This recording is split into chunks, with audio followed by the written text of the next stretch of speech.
శరన్నవరాత్రులలో 6వ రోజు అమ్మవారు మనకి కాత్యాయని రూపంలో దర్శనమిస్తారు. కాత్యాయన మహర్షి అనేక సంవత్సరాలు కఠినమైన తపస్సుని ఆచరించి దుర్గాదేవిని తన పుత్రికగా జన్మించాలని కోరుకున్నాడు. దుర్గాదేవి అనుగ్రహించి కాత్యాయన మహర్షి ఇంట కుమార్తెగా జన్మించటం వల్ల కాత్యాయని అనే పేరు పొందింది. చందరహాసోజ్వలకర శార్దూల వరవాహన కాత్యాయని శుభం దద్యాం దేవీ దానవఘాతిని అన్న శ్లోకంతో ఈ అమ్మవారిని పూజిస్తే రోగ, శోక, సంతాప భయాలు తొలగిపోతాయి. జన్మజన్మల పాపాలు హరింపబడతాయి. ఈ రోజున మంగళప్రద దేవతగా శ్రీ మహాలక్ష్మి అలంకారంతో మనకు దర్శనమిస్తుంది. అష్టరూపాలలో అష్టసిద్ధులు ప్రసాదించే దేవత 2 చేతులలో కమలాలను ధరించి వరదాభయ హస్తాలను ప్రదర్శిస్తూ పద్మాసనిగా దర్శనమిస్తుంది. ఆదిపరాశక్తి, మహాకాళి, మహాలక్ష్మి రూపాలను ధరించింది. ఆ ఆదిపరాశక్తి రూపంగానే మహాలక్ష్మి అలంకారం జరుగుతుంది. ఈ దేవిని పూజించి బూరెలు, చక్కెర పొంగలి, క్షీరాన్నం నివేదిస్తారు. పూర్ణాలు ఇప్పుడు ఆ రెసిపీని ఎలా చేసేసుకోవాలో నేను మీకు చూపించేస్తాను. Let's get started. ఇప్పుడు మనం ఆ పూర్ణాలకు కావాల్సిన పిండిని ఎలా చేసుకోవాలో చూసేద్దాం. ఫస్ట్గా ఒక గ్లాస్ మినపగుళ్ళు,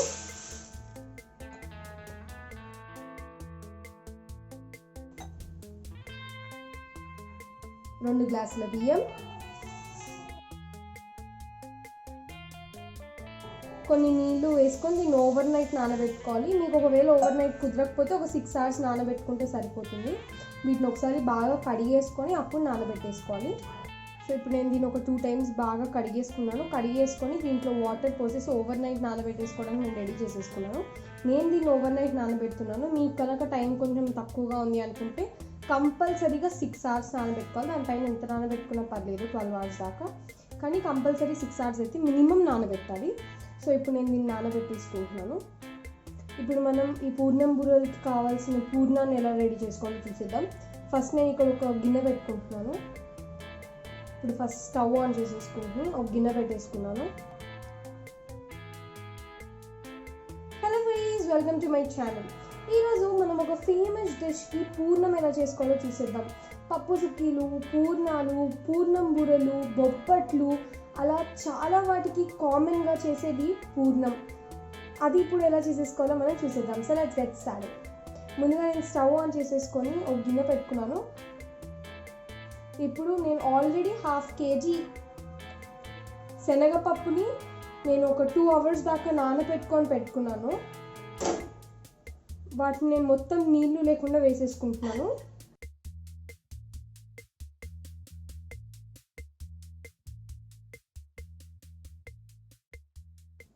మీరు దీన్ని ఒక కుక్కర్లో కూడా చేసేసుకోవచ్చు.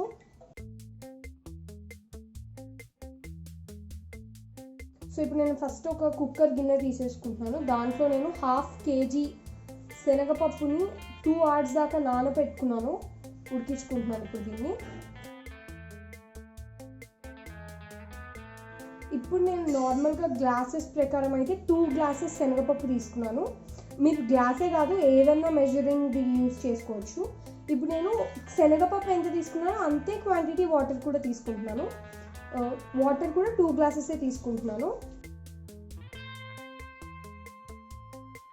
ఇప్పుడు నేను అలా 2 hours వరకు నానబెట్టుకున్న శనగపప్పుని కుక్కర్లో 4 to 5 whistles వచ్చేదాకా కుక్ చేసుకుంటున్నాను. సో ఇప్పుడు నేను 5 whistles వచ్చేసాయి. ఇప్పుడు మొత్తం లోపల ప్రెషర్ అంతా పోయింది. నేను ఇప్పుడు ట్యాప్ తీసేసుకుంటున్నాను. చూస్తున్నారు కదా, కందిపప్పు శనగపప్పు బాగా ఉడికింది.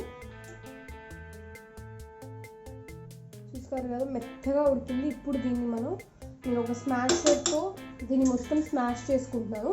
మీ దగ్గర ఒకవేళ స్మాషర్ కనుక లేకపోతే మీరు ఒక గ్లాస్తో కానీ కవ్వంతో కూడా స్మాష్ చేసుకోవచ్చు. పప్పు గుత్తితో కూడా స్మాష్ చేసుకోవచ్చు. సో ఇప్పుడు నేను దీన్ని బాగా స్మాష్ చేసేసుకుంటున్నాను. ఇప్పుడు అక్కడక్కడ కొంచెం పప్పు కనిపించేలాగా నేను స్మాష్ చేసుకున్నాను. సో ఇప్పుడు దీంట్లో నేను 1/2 kg బెల్లం వేసుకుంటున్నాను. బెల్లం వేసుకొని స్టవ్ ఆన్ చేసేసుకుంటున్నాను. స్టవ్ ఆన్ చేసేసుకొని దీన్ని కలుపుతూ ఉండాలి. బెల్లం మొత్తం కరిగి శనగపప్పులో కలిసేదాకా కలుపుతూ ఉండాలి. సో చూస్తున్నారు కదా, నేను ఇలా కలుపుతూనే బెల్లాన్ని మొత్తం కరిగించుకొని మంచిగా శనగపప్పులో కలిసేదాకా కరిగించుకుంటున్నాను. దీన్ని ఇలాగే మీడియం ఫ్లేమ్లో పెట్టుకొని మాత్రమే కరిగించుకోవాలి. చూస్తున్నారు కదా, బెల్లం బాగా కరిగిపోయి పప్పులో బాగా కలిసిపోయింది. ఇప్పుడే దీన్ని దించేయకూడదు. దీన్ని ఇలాగే ఒక 10 minutes దాకా, 10 minutes అంటే దీన్ని ఒక ఉండలాగా చేసుకునేంత కన్సిస్టెన్సీ వచ్చేదాకా మనం కలుపుకుంటూ ఉండాలి. చూస్తున్నారు కదా, నేను ఒక 10 to 12 minutes దాకా దీన్ని ఇలాగే స్టవ్ మీద పెట్టుకొని మీడియం ఫ్లేమ్లో మాత్రమే పెట్టుకొని ఉడికించుకున్నాను. బాగా కలుపుతూ కలుపుతూ కలుపుతూ ఈ కన్సిస్టెన్సీ వచ్చేదాకా కలుపుకున్నాను. థిక్గా ఇలా పట్టుకుంటే ముద్దలాగా అయిపోయేలాగా ఉందన్నమాట కన్సిస్టెన్సీ. ఇప్పుడు మనం స్టవ్ ఆఫ్ చేసేసుకుందాం. ఇప్పుడు దీంట్లో నేను ఒక 10 యాలకులు షుగర్లో కలిపి మిక్సీ కొట్టుకొని పెట్టుకున్నాను. దాన్ని ఒక 2 tablespoons వేసుకుంటున్నాను. ఇప్పుడు దీంట్లో ఒక 1/2 tablespoon, ఎక్కువ మిరియాల పొడి వేయట్లేదు, జస్ట్ ఒక 1/2 tablespoon మిరియాల పొడి,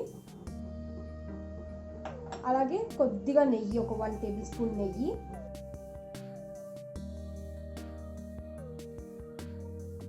వేసుకొని దీన్ని మొత్తాన్ని నీట్గా కలుపుకోవాలి. దీన్ని మొత్తం మంచిగా కలుపుకుందాం. ఇప్పుడు దీన్ని చల్లారేదాకా పక్కన పెట్టేసుకొని తర్వాత పూర్ణాలు ఎలా చేసుకోవాలి. నేను మినపగుళ్ళని బియ్యాన్ని ఓవర్ నైట్ నానబెట్టేసుకున్నాం కదా, ఇప్పుడు దీన్ని ఒకసారి నేను కడిగేసుకొని బాగా దీన్ని మిక్సీలో వేసేసుకొని స్మూత్గా పేస్ట్ కింద చేసేసుకుంటున్నాను. చూస్తున్నారు కదా, నేను ఇలా ఒక మిక్సీలోకి తీసేసుకుంటున్నాను. నేను నార్మల్గా వెట్ గ్రైండర్లో కూడా వేసుకోవచ్చు. దీంట్లో నేను ఇప్పుడు కొద్దిగా వాటర్ వేసేసుకొని స్మూత్గా పేస్ట్ కింద చేసేసుకుంటున్నాను.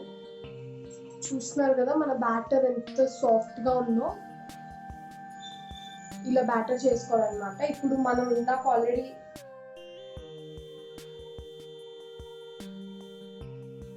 దీంట్లో ఈ బ్యాటర్లో నేను కొద్దిగా సాల్ట్ వేసుకుంటున్నాను. సాల్ట్ వేసుకొని మళ్ళీ ఒకసారి మిక్సీ చేసేసుకుంటున్నాను. ఇప్పుడు దీన్ని నేను ఇంకొక బౌల్లోకి షిఫ్ట్ చేసేసుకుంటున్నాను.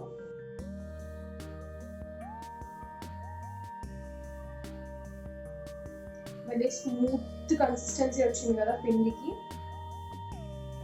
ఇప్పుడు చూసారు కదా, నేను పూర్ణం బూరెల కోసం పూర్ణం చేసుకున్నది నేను ఇలా ఉండల కింద చేసేసుకుంటున్నాను. ఆల్రెడీ కొన్ని ఉండలు చేసుకున్నాను, మీకు ఒక శాంపుల్గా చూపిస్తున్నాను. సో ఇలాగా ఉండల కింద చేసేసుకుంటున్నాను. ఇప్పుడు వీటిని దీంట్లో ముంచి డీప్ ఫ్రై చేసేసుకోవాలి. మనం డీప్ ఫ్రై సెక్షన్ పెట్టుకోవాలి. నేను స్టవ్ ఆన్ చేసేసుకొని కడాయిలో ఆయిల్, డీప్ ఫ్రైకి సరిపడా ఆయిల్ పెట్టేసుకొని ఇప్పుడు దీన్ని ఒకసారి చెక్ చేసేసుకుందాం. ఆల్రెడీ వేడెక్కిపోయి ఉంటుంది నాకు తెలిసి.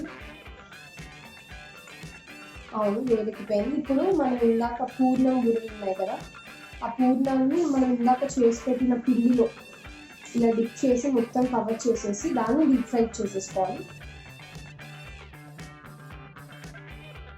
ఇలా డీప్ ఫ్రై చేసుకున్న వాటిని డీప్ బ్రౌన్ కలర్ వచ్చేదాకా మనం ఫ్రై చేసుకోవాలి. మంచి గోల్డెన్ బ్రౌన్ క్రిస్పీగా వచ్చేదాకా మనం దీన్ని ఫ్రై చేసేసుకుందాం.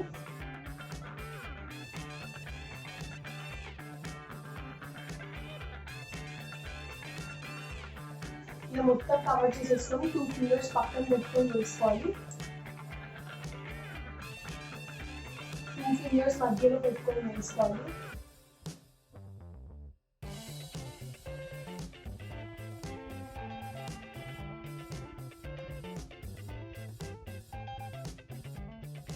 ఇలా వేసుకోవడం వల్ల టోటల్ కాకుండా రౌండ్గా గుండ్రగా వస్తాయి కదా. మనందరి ఫేవరెట్ అండ్ కామన్ ప్రసాదం రెసిపీ పూర్ణం బూరెలు రెడీ అయిపోయాయి. మీరు కూడా మీ ఇంట్లో తప్పకుండా ట్రై చేసేసుకొని ఎలా ఉందో కమెంట్ సెక్షన్లో పెట్టేయండి. ఈ క్షీరాన్నాన్ని మనం ఆవు పాలతో చేస్తారనమాట. సో దీన్ని చాలా చోట్ల పరమాన్నం పాయసం, బెల్లం పరమాన్నం, బెల్లం పాయసం అని చాలా విధాలుగా పిలుచుకుంటారు. మేము క్షీరాన్నం అని పిలుస్తాం దీన్ని. సో దీన్ని ఎలా చేయాలో చూసేద్దాం. ముందుగా నేను ఇక్కడ ఒక గిన్నె తీసుకుంటున్నాను. ఇది మాకు చాలా సెంటిమెంట్ అన్నమాట. అంటే ఇది 4 తరాల నుంచి వస్తున్న గిన్నె. సో మేము ఫస్ట్ దీనికి పసుపు రాసి కుంకుమ పెట్టి అప్పుడు వండడం స్టార్ట్ చేస్తాము. సో ముందు ఈ గిన్నెకి పసుపు రాసుకుంటున్నాను.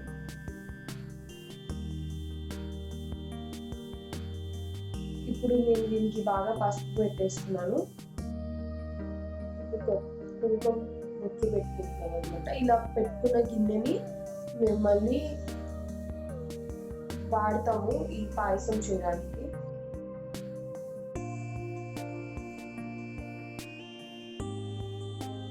సో ఇప్పుడు మనం పాయసం ఎలా చేసేసుకోవాలో చూసేద్దాం. ఇప్పుడు నేను ఇక్కడ 1/2 లీటర్ ఆవు పాలు తీసుకుంటున్నాను. నేను హెరిటేజ్ కంపెనీ తీసుకుంటున్నాను, మీరు ఏదైనా తీసుకోవచ్చు. సో దీనికి ఆవు పాలు అయితేనే చాలా టేస్టీగా కమ్మగా ఉంటుంది అనమాట. So let's get into the recipe. చూసినా కదా నేను ఇక్కడ 1/2 లీటర్ పాలు బాగా కాగించుకున్నాను. పాలు బాగా కాగింది. సో ఇప్పుడు నేను దీంట్లో ఒక చిన్న గ్లాస్ అంతా, అంటే ఒక టీ గ్లాస్ అంతా, అంటే 100 గ్రామ్స్ బియ్యాన్ని నేను పాలల్లో వేసేసుకుంటున్నాను. ఇప్పుడు పాలల్లో నేను కడిగి పెట్టుకున్న బియ్యాన్ని వేసేసుకుంటున్నాను.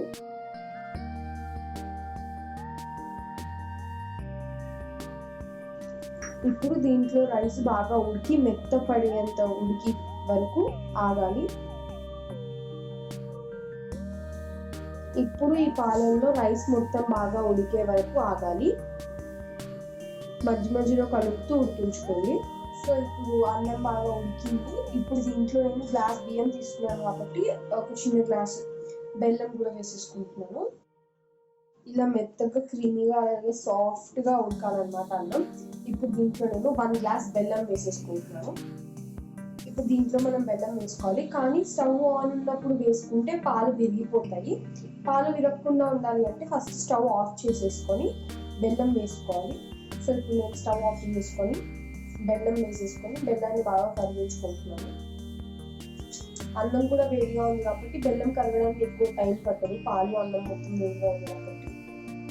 సో దీన్ని బాగా కరిగేదాకా కలుపుకుంటూ ఉండాలి. ఇప్పుడు దీంట్లో నేను షుగరు అలాగే 2 యాలకులు వేసి కొట్టుకున్న షుగర్ పౌడర్ వేసుకుంటున్నాను, ఒక 1 టేబుల్ స్పూన్. ఇప్పుడు దీంట్లో చిటికెడు మిరియాల పొడి అలాగే చిటికెడు ఉప్పు వేసుకొని దీన్ని బాగా కలుపుకోవాలి. నేను నార్మల్గా 1 గ్లాస్ స్వీట్ వేసుకున్నాను, అంటే 1 గ్లాస్ బెల్లం వేసుకున్నాను. మీరు కొంచెం ఇంకో స్వీట్గా తినాలి అనుకుంటే కొంచెం బెల్లం మీ స్వీట్కి తగ్గట్టుగా యాడ్ చేసుకోవచ్చు బెల్లం. ఇప్పుడు నేను బెల్లం బాగా కరిగించేసుకున్నాను. దీంట్లో 1 టేబుల్ స్పూన్ ఆవు నెయ్యి వేసుకుంటున్నాను. ఆవు నెయ్యి వేసుకొని బాగా కలిపేసుకుంటున్నాను. సో ఇలా కలుపుకున్న దాన్ని మనం పక్కన పెట్టేసుకొని ఇప్పుడు డ్రై ఫ్రూట్స్ కోసం వేరే గిన్నె తెచ్చేసుకుందాం. ఇప్పుడు నేను ఒక బౌల్ తెచ్చేసుకొని స్టవ్ ఆన్ చేసుకొని ఫస్ట్ దీంట్లో నేను కొద్దిగా నెయ్యి వేసుకుంటున్నాను. నేను ఇక్కడ కంప్లీట్గా మిల్క్ ప్రొడక్ట్స్ ఆవువే వాడుతున్నాను. సో ఇక్కడ నేను ఆవు నెయ్యి వేసుకుంటున్నాను.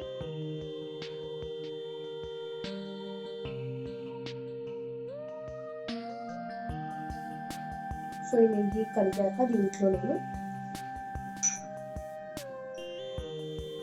కాజు వేసుకుంటున్నాను. నేను ఇక్కడ డ్రై ఫ్రూట్స్ ని రోస్ట్ చేసుకుంటున్నాను అన్నమాట.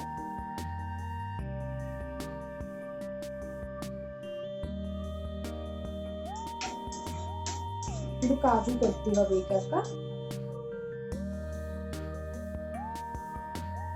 స్టవ్ కూడా ఎప్పుడు సిమ్లోనే ఉండాలి, లేకపోతే మాడిపోతాయి డ్రై ఫ్రూట్స్ తొందరగా. సో ఇప్పుడు దీంట్లో నేను కొద్దిగా కిస్మిస్ వేసేసుకుంటున్నాను. మీరు డ్రై ఫ్రూట్స్ ఎక్కువ తినేవాళ్ళు, ఎక్కువ ఇష్టం ఉండేవాళ్ళు కొంచెం ఎక్కువ వేసుకోవచ్చు, తక్కువ తినేవాళ్ళు, తక్కువ ఇష్టం ఉండేవాళ్ళు కొంచెం తక్కువ వేసుకోవచ్చు. డ్రై ఫ్రూట్స్ మీ చాయిస్ అన్నమాట. సో వీటిని రెండింటిని నేను బాగా ఫ్రై చేసుకుంటున్నాను. కిస్మిస్కి కూడా ఒక ఫ్రై అయింది అని తెలుసుకోవడానికి కిస్మిస్ మొత్తం రౌండ్గా అయిపోతుంది, పెద్దగా అయిపోతుంది, పొంగుతాయి అన్నమాట కిస్మిస్. అప్పుడు కిస్మిస్ ఉడికినట్టు చూస్తున్నారు కదా, అలా పొంగుతాయి అన్నమాట కిస్మిస్. సో ఇప్పుడు కిస్మిస్ బాగా ఫ్రై అయిపోయాయి. ఇప్పుడు నేను స్టవ్ ఆఫ్ చేసేసుకొని సర్వ్ చేసేసుకుంటాను. సో ఇలా నేను డ్రై ఫ్రూట్స్ పై నుంచి సర్వ్ చేసేసుకుంటున్నాను. చూస్తున్నారు కదా మన టేస్టీ అండ్ వరలక్ష్మి వ్రతం స్పెషల్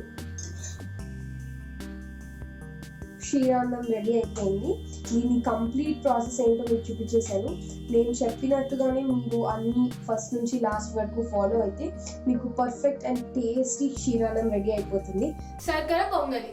ఇప్పుడు నేను ఫస్ట్ ఒక స్టవ్ ఆన్ చేసేసుకొని దాని మీద ఒక బౌల్ పెట్టుకున్నాను. ఇప్పుడు ముందుగా దానిలో కొంచెం ఒక కప్ వరకు పెసరపప్పు వేసుకుంటున్నాను. పెసరపప్పు ఎంత వేసుకుంటే దానికి 2 times రైస్ వేసుకోవాలి.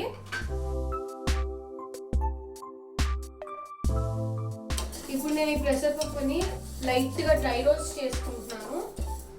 చేసుకున్న తర్వాత దీనికి 2 ఇంతలు బియ్యం వేసుకుంటాము. దీన్ని స్టవ్ మీద పెట్టుకొని లైట్గా డ్రై రోస్ట్ చేసుకోవాలి. సిమ్లో పెట్టుకొని మంచిగా గోల్డెన్ బ్రౌన్ కలర్ వచ్చే వరకు డ్రై రోస్ట్ చేసుకోవాలి.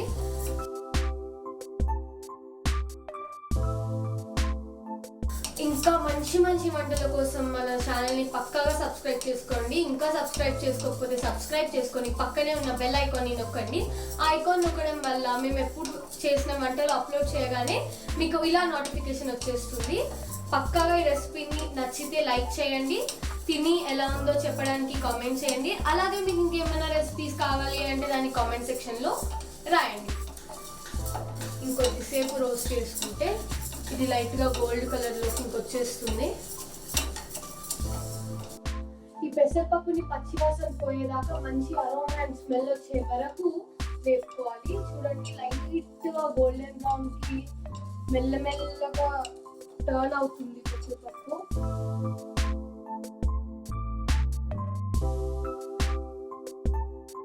ఇప్పుడు దీనిలో ఈ పెసరపప్పుకి 2 times ఎక్కువగా మనం బియ్యం యాడ్ చేసుకుంటాము. కొద్దిగా కడిగి పెట్టుకున్న బియ్యం నేను దీనిలోకి యాడ్ చేసుకుంటున్నాను.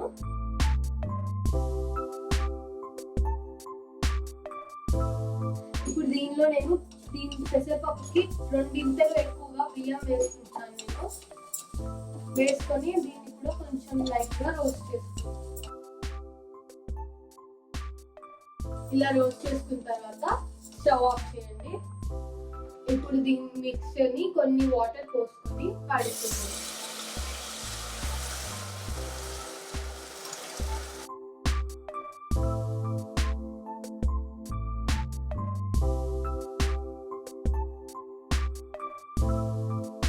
ఇప్పుడు మనం దీనిలో 1 cup పెసరపప్పు వేసుకుంటే 2 cups రైస్ వేసుకున్నాం. టోటల్గా 3 cups వేసుకున్నాము. ఇప్పుడు దీనికి డబుల్ అంటే 6 cups ఆఫ్ వాటర్ వేసుకోవాలి. ఒకటే మెజరింగ్ బౌల్ తీసుకొని దానిలోనే అన్ని మెజర్ చేసుకోండి. ఇప్పుడు దీనిలో నేను 6 cups ఆఫ్ వాటర్ వేసుకుంటున్నాను.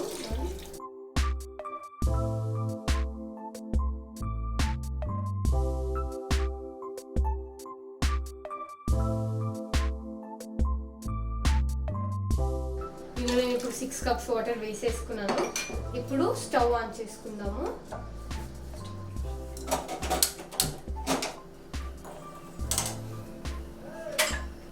ఇప్పుడు నేను ఈ కుక్కర్కి మూత పెట్టేసుకుంటున్నాను. దీన్ని 3 విజిల్స్ వచ్చే వరకు కుక్ చేసుకుందాం.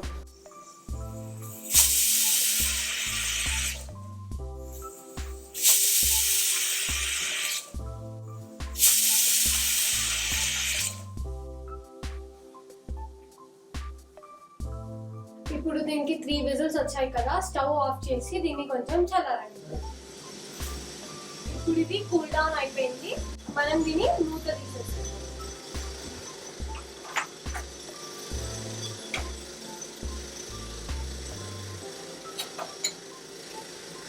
చూస్తున్నారా, చక్కెర పొంగలి చూడడానికి అలా అవుతుంది. దీంట్లో 1 cup బెల్లం వేసుకుందాం.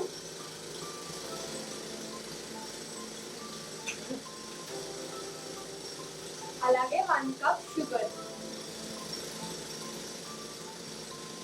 వేసుకొని దీన్ని బాగా కలుపుకుందాము.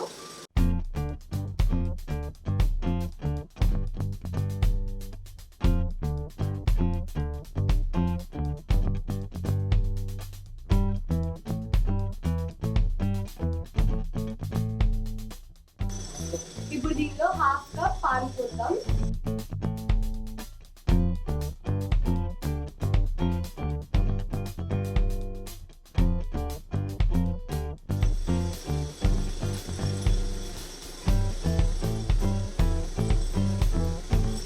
ఒక 1/2 కప్ నెయ్యి వేసుకొని దీన్ని బాగా కలుపుకుందాం. వావ్, చూసారు కదా ఎంత బాగుందో. నోరు చూస్తుంటేనే ఇంకా టేస్ట్ చేస్తే ఎలా ఉంటుందో చూడాలి. చాలా బాగుంది, స్మెల్ కూడా చాలా బాగా వస్తుంది. ఇప్పుడు ఆ బెల్లం అది బాగా కరిగే వరకు కావాలంటే ఇంకొన్ని పాలు పోసుకొని ఉడకబెట్టుకోవచ్చు. ఇప్పుడు ఇంకొక 1/2 కప్ వరకు నేను పాలు పోసుకుంటున్నాను. పోసుకొని దీన్ని ఉడకబెట్టుకోవచ్చు. బెల్లం మరియు చక్కెర కరిగే వరకు ఉడకబెట్టుకోవాలి.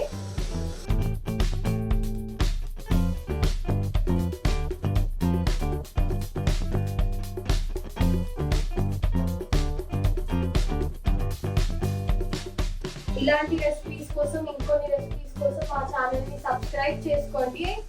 ఈ వంట కనుక మీకు నచ్చితే like, share and comment the recipe. ఇది మీ ఇంట్లో ట్రై చేసుకొని ఎలా ఉందో కింద కామెంట్ సెక్షన్ లో రాయండి. మీకు ఇంకా ఏమైనా రెసిపీస్ కావాలంటే కింద కామెంట్ సెక్షన్ లో డ్రాప్ చేయండి. దాన్ని చూసి ఆ రెసిపీస్ చూసేసి మేము అప్లోడ్ చేస్తాము. ఇప్పుడు స్టవ్ ఆన్ చేసుకొని దాని మీద ఒక బౌల్ పెట్టుకోండి.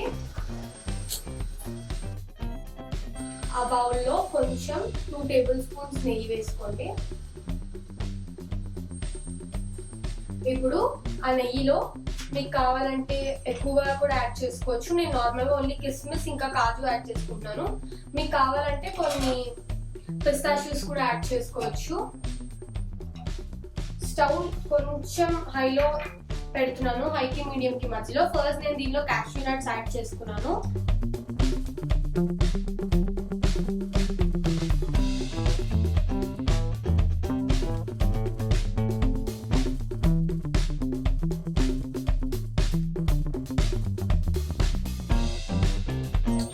ఇప్పుడు ఆ క్యాష్యూస్ లైట్ గా ఫ్రై అయిన తర్వాత దీన్ని కూడా కిస్మిస్ లో కూడా వేసుకొని ఫ్రై చేసుకుందాం. మీకు కావాలంటే దీనిలో పిస్తాషియోస్ కూడా యాడ్ చేసుకోవచ్చు. మీకు కనుక ఈ వంట కనుక నచ్చితే please like, share and comment the recipe. మీరు కూడా మీ ఇంట్లో ట్రై చేసుకొని కింద చూసారా కిస్మిస్ లైట్ గా ఉప్పి మంచిగా ఫ్రై అయినాయి. ఇది ఇప్పుడు స్టవ్ ఆఫ్ చేసేసుకొని ఆ చక్కెర పొంగలి ఇప్పుడు వేడివేడిగా ఉండగానే ఒక 1 టేబుల్ స్పూన్ లేకపోతే 1.5 టేబుల్ స్పూన్ అలాగా ఇలాచీ పౌడర్ వేసుకుందాము. వేసుకొని బాగా కలుపుకొని సర్వ్ చేసేసుకుందాం.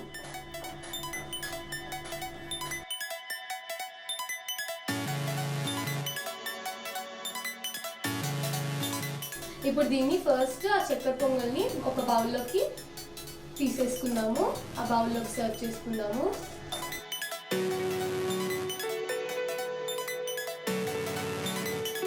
చూసారా మనం ఎంతో టేస్ట్గా చేసుకునే చక్కెర పొంగల్ని సర్వ్ చేసుకున్నాము. ఇప్పుడు దీన్ని పైన నుంచి కొన్ని డ్రై ఫ్రూట్స్తో నేను గార్నిష్ చేసుకుంటున్నాను. ఇప్పుడు నేను దీన్ని కొన్ని డ్రై ఫ్రూట్స్తో పైన నుంచి గార్నిష్ చేసుకుంటున్నాను.